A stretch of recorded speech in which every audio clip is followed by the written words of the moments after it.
देश के सामने, देश के नौजवानों के सामने नशा एक बहुत बड़ा संकट बनता जा रहा है। नशा मुक्त भारत ये हम सबका सामूहिक दायित्व होना चाहिए। हमारे उज्जवल भविष्य के लिए हमारी युवा पीढ़ी मजबूत हो, हमारा युवा सामर्थ्य हमारे देश के लिए काम आए, इसलिए नशा मुक्त भारत। पिछले दिनों माय भारत के वॉलंटियर्स ने, देश के एनजीओ ने, देश के सामाजिक सांस्कृतिक संगठनों ने, देश के आध्यात्मिक पुरुषों ने मिलकर के नशा मुक्त भारत का 100 सप्ताह का एक कार्यक्रम तय किया है। 100 सप्ताह तक एक अभियान चलने वाला है। मैं हर परिवार को कहना चाहता हूं कि आप भी इस अभियान का हिस्सा बने, आप इसके साथ जुड़िए और देश के नशा मुक्त भारत के सपने को पूरा करने के लिए आप आगे आइए। मेरे प्यारे देशवासियों, 21वीं सदी में दशकों पुरानी जो चुनौतियां हैं, उन चुनौतियों को खत्म करना बहुत अनिवार्य है।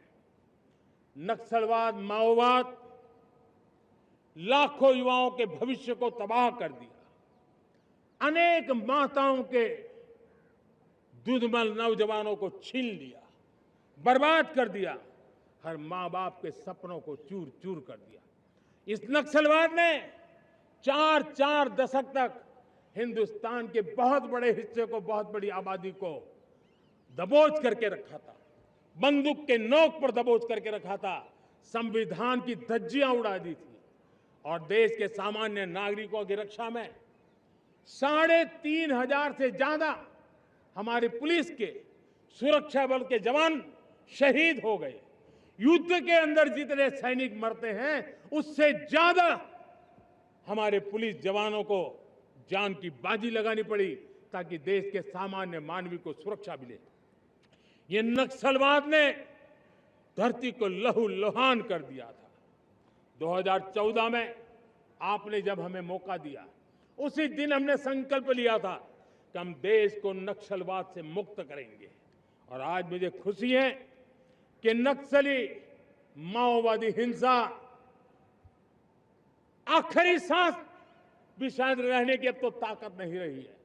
पूरी तरह उसे खत्म करने की दिशा में जहां पर कभी नक्सलवादियों की गोलियां चलती थी, जहां पर कभी धरती रक्त रंजित रहा करती थी, आज उसी नक्सल क्षेत्रों में, उसी इलाकों में नक्सल मुक्त होने के कारण विकास, विश्वास और प्रयास का तिरंगा लहरा रहा है।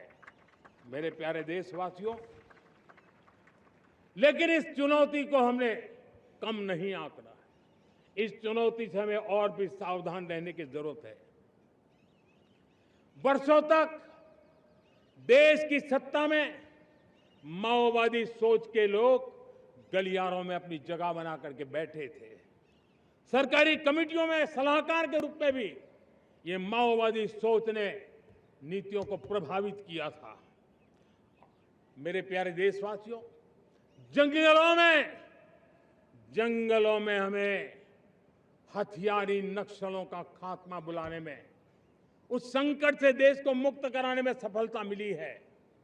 लेकिन हथियारी नक्सल तो गए, लेकिन दिमागी नक्सल, ये दिमागी नक्सल मौके की तलाश में है। हिंसा, अराजकता के वो रास्ते खोज रहे हैं, समाज को गलत राह पर घसीटने के लिए भांति भांति के दांव कर रहे हैं। इन दिमागी नक्सलियों को पहचानना होगा, इन दिमागी नक्सलियों को आइसोलेट करना होगा और राष्ट्र को विकसित राष्ट्र बनाने की मुख्य धारा की ओर देश की युवा पीढ़ी को जोड़ना होगा। मेरे प्यारे देशवासियों, सुरक्षित भारत बनाना हम सबका दायित्व है। चुनौती सीमा के भीतर हो या सरहद से बाहर, भारत हर परिस्थिति के लिए तैयार है। आज युद्ध का नेचर बदल रहा है। अब युद्ध सीमा पर ही होता है, गारंटी नहीं है। आज युद्ध सीमा के अंदर, कहीं रिफाइनरी पे जाकर के, कहीं बैंकिंग सेक्टर को जाकर के, कहीं डेटा सेंटर को जाकर के,